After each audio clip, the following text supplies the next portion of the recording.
what's up, you guys? So today's video is going to be about presidential candidate Vivek Ramaswamy. Honestly, I've talked about him before. He's killing it in these interviews. He is probably one of the best Republican nominees. I'm not a huge fan of Ron DeSantis. You know, I see what he's doing in Florida. I think it's good. But like I said, it just seems like he can flip-flop on issues, and it seems like his interests are pointed in some direction. And I think Vivek Ramaswamy is actually free to do whatever he pleases, and has been pretty on point with everything that he says. He's been on numerous podcasts. He's been on, Jordan Peterson's podcast, and he's had almost, I think, like 2 hours of intellectual content that was on there. So I think that is probably one of the best interviews that I've seen so far. They got deep into religion. They got deep into the future of America and what would that be if he was elected president. They talked about his past, his upbringings, what do we expect from him. And you know, this weekend he was on the Breakfast Club. He was on multiple podcasts already. I can't name them all off the top of my head. I did see it that he was also on the newscast, and he interviewed with an African American newscaster. I can't remember his name right now, but he did end up getting him fired. They had political debate on stage about affirmative action. If you know anything about affirmative action, it's basically where it's based on, you know, your hair color, skin color, eye color, anything,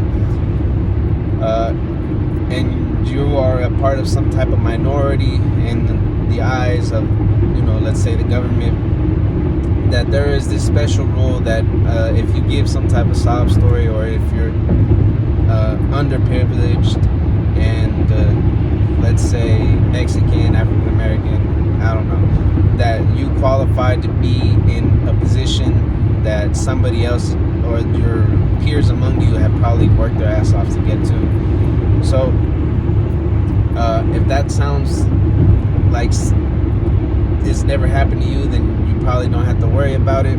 I have personal stories of older people that have gone through affirmative action back in the 80s. There was an older lady, I'm not going to give out names, but she ended up being the lead of a bank as a manager. This is a white lady. At the time, she clearly told me she didn't know what the heck she was doing, and for about 10 years she ran that bank into the ground. And she flat out told me that there was somebody probably out there a lot more qualified, but just because she was a woman, she was able to have and was offered that job and was able to do just that and run that bank straight into the ground. So going back, Vivek, very witty man. He was born in Cincinnati, Ohio, so he is an American-born citizen. Don't let nobody tell you any different. I see that on the Breakfast Club they were trying to paint him as a picture of somebody that hasn't done anything for society. If you watch the video, you'll see that they are pressing him pretty damn hard. Marianne Williamson was just on the podcast, Breakfast Club, I think 2 months ago. You know, this is somebody that hasn't did much. You know, we're talking about somebody that ran for the 33rd district and came in 4th. Somebody that ran for the presidential election in 2020. Didn't even know. And 2024, she's looking to pick up where she left off in 2020. I'm not a big fan. I don't agree with half the shit that she says.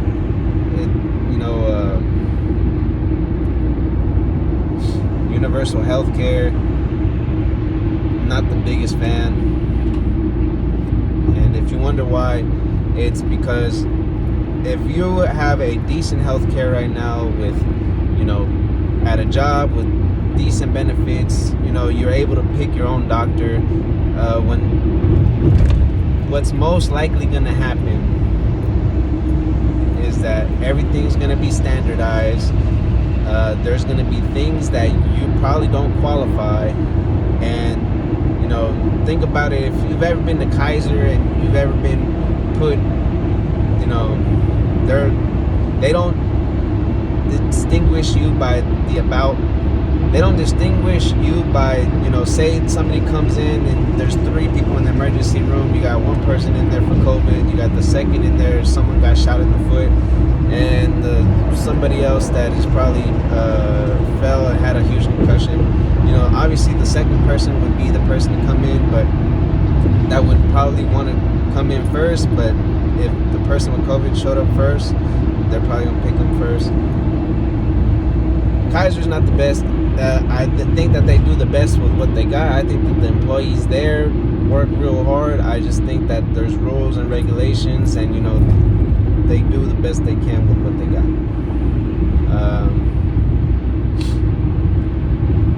So if you don't think that's a bad thing, and I had Kaiser your whole life, yeah, but if you had the opportunity to have something better, and now that that's illegal, or now that you don't want to be a part of what everybody else is a part of, because now everybody has to have the vaccine, or it gets slippery real quick. What I think is that making shit affordable in America would probably be the best thing. I feel like we get waxed because of the insurance companies, and I'm not gonna get into it. Big Pharma's a big player in all this. Insurance companies, you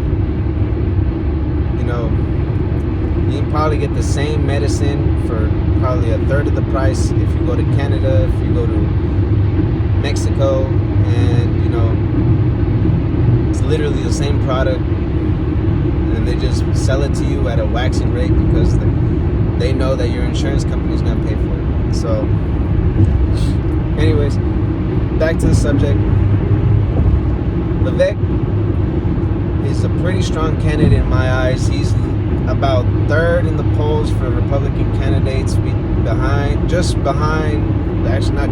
like a huge stretch behind Ron DeSantis, and another huge stretch behind Trump. I feel like if he continues to do what he does and he doesn't burn out early, because we all know that we see a whole bunch of presidential candidates, something happens to them, God forbid something happens to them,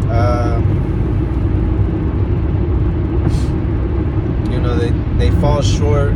They have bad advertisers. Obviously, if you remember back in Obama's days, a whole bunch of publicity, a whole bunch of advertisement, a whole bunch of propaganda. I wouldn't say that was the leading factor. I think that it probably helped push his name out, and it helped create a name for him at a time where he was just a college student and actually one of the first African Americans to sit in the presidential office. But if you look at the dynamic of both interviews, obviously in the Breakfast Club, they lean more towards the left, hard left, and they're all about affirmative action. They're all about give everything for free to everybody, and it showed in the interview. The lady that was from the American Air Force, grilled him about not having any type of leadership role in any type of community, even if he was a person that created a multi-million-dollar business, which is probably, if that's not a leader, I don't know what the fuck is. People say that it's for self-gain. Nobody does anything for nothing, okay? She was running off that she fought for this country, that her ancestors paved the way for all this, okay? That's true. You know, but most people join the military for the benefits, you know. I would like to say a huge amount of people actually join the military for the benefits, you know, to get their education paid for, their family's education paid for, to be able to afford a house, to get some extra money. I wouldn't say extra money, but to get money, an extra check, not just the check that you get from, say you're or you're no longer in the military, you get a check from them as well, and travel the countries, travel the world. So, you know, there's a handful of reasons. I don't think that a huge majority of people in the military join because they're red, white, and blue-blooded. And I personally love the fact that, you know, the military is some place that people can go if they have no direction. You know, discipline is something that a lot of people lack in life, and I think that that is a great place to go do it. It's a great place to go learn how self-defense. It's a great place to go meet people, and it's a great place to offer your service to your country. So I have nothing bad to say about, you know, the United States military. Thank you guys for all your service if you're watching this. But in the military, you know, these are people that fought for us. I didn't see any questions of her asking about what do you see on helping veterans that, you know, are not getting proper health care, you know, because if you look up any veterans that, you know, have PTSD, that are trying to get treatments, you know, you would know that the healthcare system for veterans is just something totally different from, you know, normal everyday individuals. And, you know, for them to get all that shit covered, they have to sit on the phone. They have, you know, there's a whole bunch of stuff that they have to go through. So these aren't questions that that lady brought up. Yeah, they were grilling her pretty hard on the fact that he did not serve, whether it's in middle school. Like, this lady's just out of pocket, all right? And then I go and see the Marianne interview, and she asked her the same question, and literally she just said that I've been in offices and at board meetings for businesses just like any other man.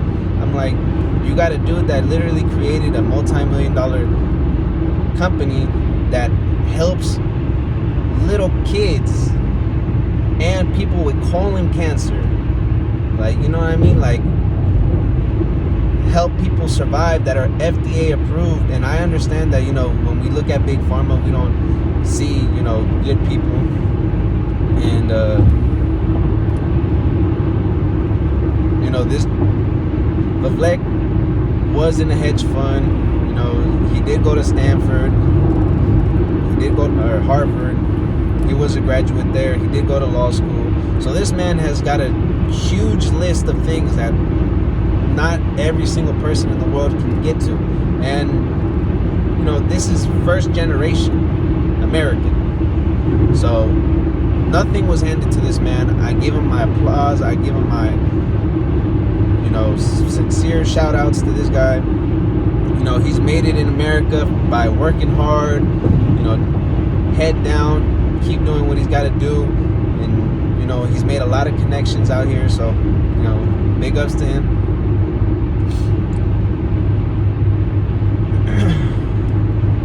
So he starts off with saying that he's trying to, so if you look at anything that he's been talking about, he is one of the anti-woke candidates. So he's super against the woke agenda. He's super against the climate change agenda. He's very anti, I wouldn't say anti, but he's believes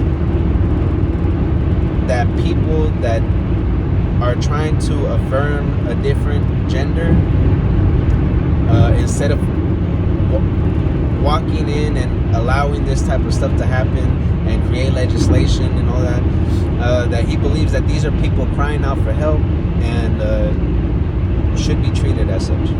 So if you don't know who Vivek